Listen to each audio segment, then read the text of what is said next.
பிரியமானவர்களே, இந்த date time நிகழ்ச்சிக்கு உங்களை அன்போடு நான் வாழ்த்தி வரவேற்கிறேன். சங்கீதம் 17 4வது பாடத்தை நாம் கற்றுக்கொள்ளப் போகிறோம். உங்கள் பைபிளில், தமிழ் பைபிளில் 678 பக்கம் 678 சங்கீதம் 17 எடுத்துக்கிறீங்களா? தயவுசெய்து உங்கள் பைபிளை திருப்பி வைத்து கொடுங்க.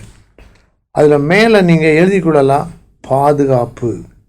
இந்த சங்கீதம் ஒரு விண்ணப்பம் என்று படித்தோம், தாவீதின் விண்ணப்பம். மேலே எழுதிக்கலாம் 17, 86, 90 மோசேயின் ஜெபம், 102, 142. இந்த 5 சங்கீதங்களும் ஜெப சங்கீதங்கள், விண்ணப்ப சங்கீதங்கள். ஏன் அப்படி சொல்கிறோம்? முதல் வசனத்திலையும் 6வது வசனத்திலையும் ஜெபத்துக்கான ஜெப வார்த்தைகளை பார்க்குறோம். ஜெபங்களை நம்ம கவனிக்கிறோம்.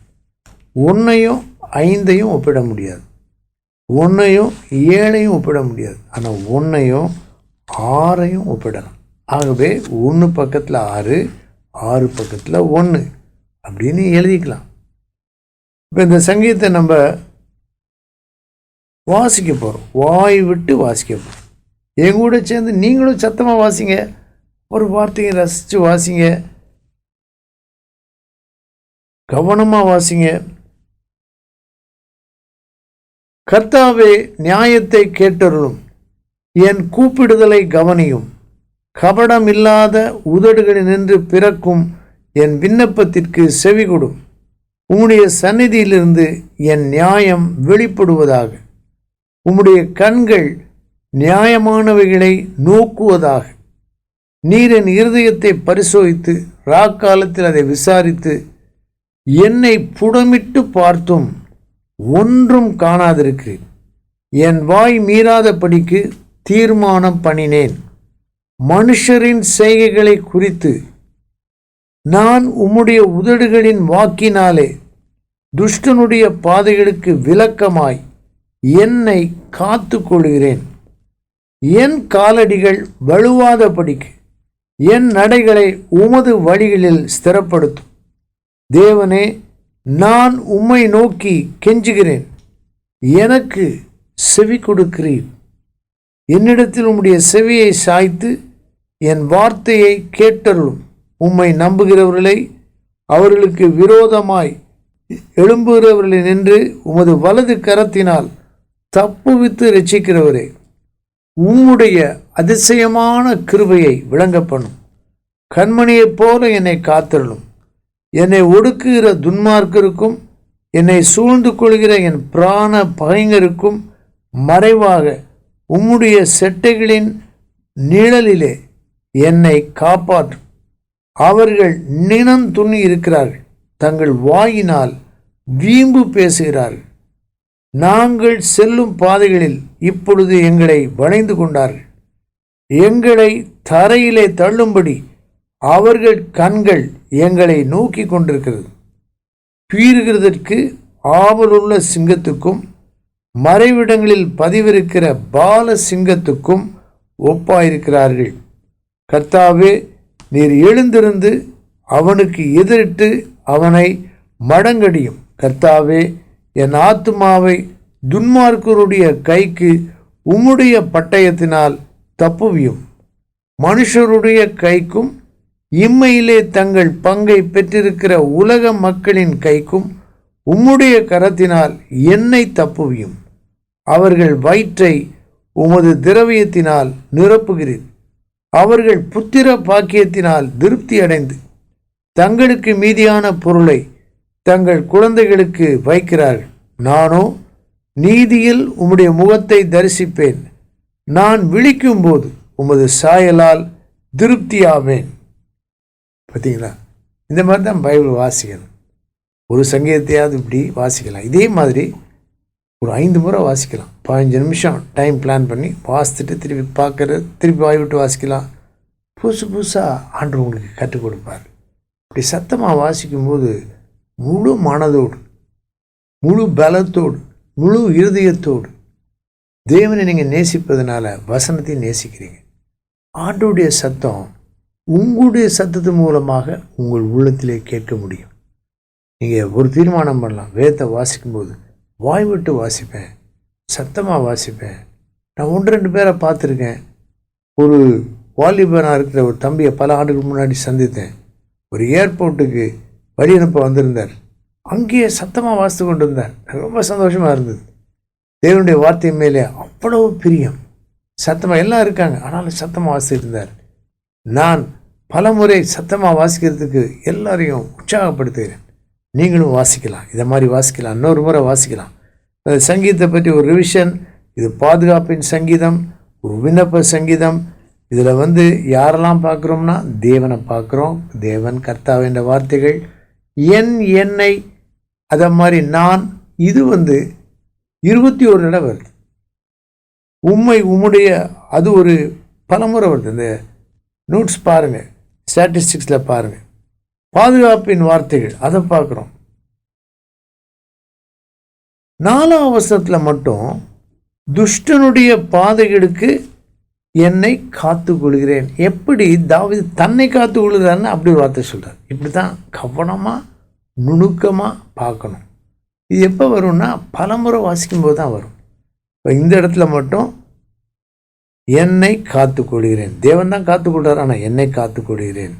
அதுக்கு முந்தின வசனத்தில் என் வாய் மீறாதபடிக்கு நாவை காத்து கொள்கிறார். 3 வசனம் சொன்னேன்.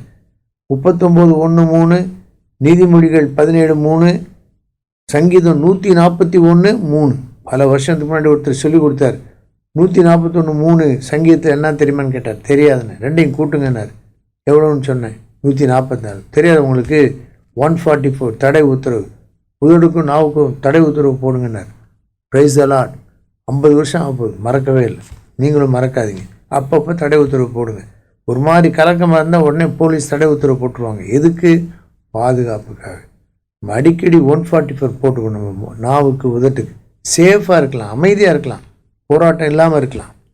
இப்போ இந்த சங்கீதத்தில் பாருங்கள்.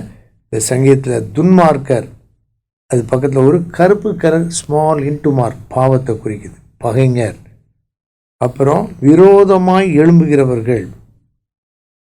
10 வீம்பு. 14ஆம் வசனத்தில் 3 இடத்துல வருது பாருங்க. கை, கரம். மனுஷனுடைய கைகளை பற்றி, தேவனுடைய கரத்தை பற்றி வருது.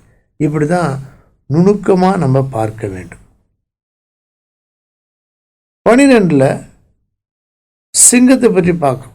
பிசாசு நம்முடைய எதிரி. 1 பேதுரு 5ஆவது அதிகாரத்தில் நமக்கு தெரியும். கெர்ச்சிக்கிற சிங்கம் போல. இங்கே எதிரிகளையும் சிங்கத்துக்கு ஒப்பிட்டு சொல்லப்பட்டிருக்கு. சங்கீதம் 91 சிங்கத்தை பற்றி நம்ம பார்க்குறோம். பால சிங்கம்னு போட்டிருக்கு. அப்படின்னா என்னன்னா பலமுள்ள சிங்கம். இப்போ நம்ம மனுஷர் இருக்காங்க, சிலர் சாதாரணமாக இருப்பாங்க, சிலர் ரொம்ப ஒல்லியாக இருப்பாங்க, சிலருக்கு ரொம்ப நல்ல பலன் இருக்கும். பார்த்தாலே தெரியும், மசில்லாம் நல்லா இருக்கும். நல்ல ஜிம்முக்கு போய் நல்ல வெயிட் லிஃப்டிங் பண்ணி பலமுள்ளவங்களாக இருப்பாங்க. சிங்கம், நிறைய சிங்கம் இருக்கலாம். ஆனால் சில சிங்கம் பார்த்திங்கன்னா கொஞ்சம் வாலிபத்து இருக்க சிங்கம், வயசான சிங்கத்துக்கு கூட பலம் கொஞ்சம் குறைஞ்சிருக்கும், மூர்க்கம் ஜாஸ்தி இருக்கும். அது பலமாக இருக்கும். யங் ஸ்ட்ராங் லயன், அதான் பொருள் பாலசிங்கம்னா. அது மாதிரி எப்படி பட்சிக்கலாம், கொல்லலாம், அடிக்கலான்னு காத்திருக்கிறாங்க. அப்புறம் எங்களை சுற்றி நாங்கள்ன்ற வார்த்தை 11 மட்டும்தான் வருது. தாவீதோட சேர்ந்த மக்கள். ஆனால் அந்த இடத்துல 13 ஜெபம் பண்றார் தாவீது. கர்த்தாவே, என் ஆத்துமாவை உடைய பட்டயத்தினால், தேவனுடைய வார்த்தையினால் தப்புவியும். துன்மார்க்கர் பாருங்க. துன்மார்க்கர் 9 இருக்கு, 13 இருக்கு. 9 இருக்கு, 13 இருக்கு.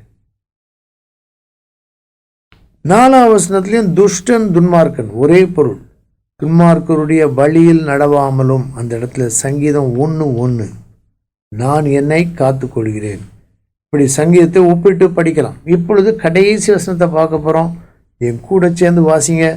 நானோ நீதியில் உம்முடைய முகத்தை தரிசிப்பேன், நான் விழிக்கும்போது ஒரு சாயலால் திருப்தியாவேன்.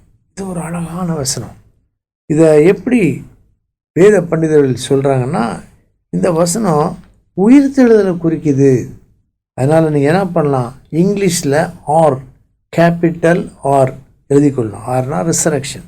எல்லாருக்கும் இருக்கிற நம்பிக்கை ரிசரக்ஷன், உயிர்த்தெழுதலின் நம்பிக்கை. இயேசு உயிரோடு எழுப்பினார், நம்மை உயிரோடு எழுப்பப் போகிறார். ஒருவேளை கிறிஸ்துவுக்குள் மரித்திருந்தால் உயிரோடு எழுப்புவார், அல்லது நாம் உயிரோடு இருந்தால் அவர் நம்மை எடுத்துக்கொள்வார். இந்த வசனம் நீ நடக்க போகிறத காட்டு. நானோ நீதியில் உம்முடைய முகத்தை தரிசிப்பேன், நியாயம் உம்முடைய சந்நிதியிலிருந்து வெளிப்படுவான்னு வசனம் 2 சொல்கிறார். இங்கே உம்முடைய முகம் உமது சாயல் 15 பக்கத்தில் 2 பக்கத்தில் 15. இப்படி தான் ஒப்பிடலாம், நல்லா ஒப்பிடலாம். கவனமாக நீங்கள் எழுதி படிக்கலாம். நான் விழிக்கும்போது உமது சாயலால் திருப்தியாவேன். 139:18 அடிக்கலாம் பக்கத்தில். அந்த வசனத்தை பாருங்கள். நான் விழிக்கும்போது இன்னும் உம்மண்டையில் இருக்கிறேன். இன்னொரு வசனம் இருக்கு, அதிகாலையில் விழிப்பேன். பார்த்தீங்களா? இந்த வசனத்தெல்லாம் சேர்த்து யோசிக்கலாம். நைட்டு படுக்க போகும்போது சங்கீதம் 4:8, சமாதானத்தோடு படுத்துக்கொண்டு நித்திரை செய்வேன், கர்த்தாவே நீர் ஒருவரே என்னை சுகமாய் தங்க பண்ணுகிறேன். நான் விழிக்கும்போது உமது சாயலால் திருப்தியாவேன். நான் விழிக்கும்போது இன்னும் உம்மண்டையில் இருக்கிறேன். இந்த வசனங்களை சொல்லிக்கொண்டே தூங்கலாம். காலையில் எழுந்திருக்கும்போது தேவனை துதிக்கும் துதியோடு எப்போதும் அவரை பற்றி நினைத்து கொண்டிருக்க முடியும். அந்த நாள் ஆசீர்வாதமாக இருக்கும். இப்போ சங்கீதத்தின் நோட்ஸ் தேவையான எழுதுங்க, இல்லை விளக்கம் தேவையான எழுதுங்க. உங்களுக்கு எல்லாவற்றையும் பிடிஎஃப்பில் அனுப்பலாம்.